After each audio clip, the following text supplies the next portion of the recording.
Adani green energy ने स्पष्टीकरण दिया है कि अदानी परिवार के किसी सदस्य पर कोई आरोप नहीं है। गौतम अदानी, सागर अदानी पर अमेरिका में कोई आरोप नहीं है। किसी पर भी अमेरिका में आरोप नहीं है। आरोप केवल पूर्व कर्मचारियों के दावों पर आधारित है। अधिकारियों को रिश्वत देने का कोई ठोस साक्ष्य नहीं मिला है। डीओजी के अभियोग में केवल अजूर और सीडीपीक्यू के अधिकारियों पर ही रिश्वतखोरी के आरोप लगे हैं। आज ही एक स्टेटमेंट जारी किया गया अदानी समूह की तरफ से, जिसमें ये बताया गया है। हमारे साथ चर्चा में शामिल होने के लिए जुड़ चुके हैं राजनीतिक विश्लेषक तहसीन पूनावाला। बहुत बहुत स्वागत है तहसीन जी आपका एनडीटीवी इंडिया पर। सवाल ये है कि क्या ये कोई पॉलिटिकल एजेंडा है, टारगेट किया जा रहा है अडानी समूह को? थैंक यू सो मच कि मुझे आपके शो पे शिरकत करने का मौका मिला। 2 या 3 चीज मैं कहना चाहता हूँ। आज जो अभी क्लैरिफिकेशन अडानी ग्रुप ने डाला है कि गौतम जी का और उनके नेफ्यू का और विनीत भाई का नाम नहीं है इस इंडाइटमेंट में, आई थिंक वो बहुत महत्वपूर्ण क्लैरिफिकेशन है।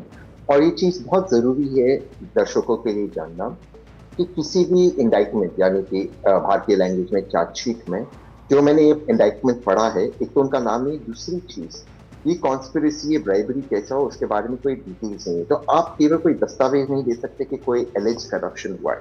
You will have to give details. आपको ये साबित करना होगा बियॉन्ड रीजनेबल डाउट कि कोई करप्शन हुआ है।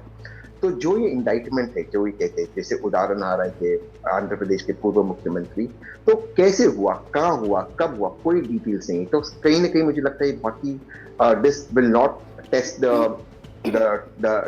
The time. और दूसरी चीज जो ये है कि क्या ये पॉलिटिकल मुद्दा है? मुझे नहीं लगता ये पॉलिटिकल मुद्दा वैसे है, बट हाँ कुछ अगर सवाल उठते हैं तो विपक्ष को अधिकार उस पर सवाल पूछना, और जब तक अडानी ग्रुप उसका जवाब देती मुझे लगता है तो मैटर वहां पर सेटल हो जाना चाहिए। विपक्ष को अधिकार है, लेकिन जिस तरीके से हर कैंपेन में, हर चुनावी कैंपेन से लेकर संसद भवन तक बार बार सिर्फ एक ही ग्रुप को घेरा जा रहा है, तब ये सवाल उठ रहा है। करेक्ट। और ये दुर्भाग्यपूर्ण है, मैं मानता हूँ, क्योंकि जैसा आपने देखा लोकसभा में भी माननीय प्रधानमंत्री जी ने भी इस ग्रुप पर अटैक किया।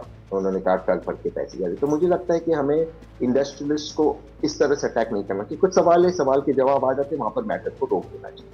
ये भारत के हित में है।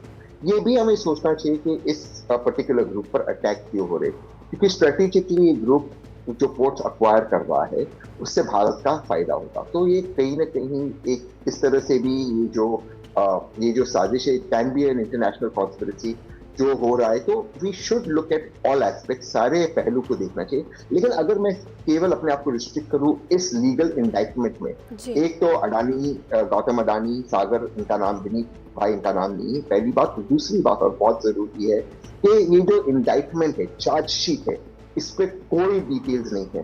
तो ये मैं कह दूं कि आरजू आपने मुझे पैसे दे दिए, आपने फलाना को पैसे दे दिए, पर अगर मैं साबित नहीं करूं आपके पास पैसे कहां से, आपने कब जाकर दिए, किधर दिए, कैसे दिए, किसके माध्यम से दिए, ये तो नहीं है कि आरजू ने जाके पैसे दिए, गौतम भाई ने दिया, सागर ने दिया, या अडानी ग्रुप के किसी व्यक्ति ने दिया। तो जब तक आप स्पेसिफिक डिटेल्स नहीं करोगे, वेग पेपर आप बना दोगे, मुझे लगता है उसका लीगल वैल्यू नहीं है और ये प्रोसेस में ज्यादा होगा नहीं। ये इन्हीं सब चीजों की वजह से तहसीन जी, ये रेगुलेटरी बॉडी जो है वो खुद अब कटघरे में है और स्पष्टीकरण अडानी समूह का आ चुका है। बहुत बहुत शुक्रिया आपका इस चर्चा में शामिल होने के लिए।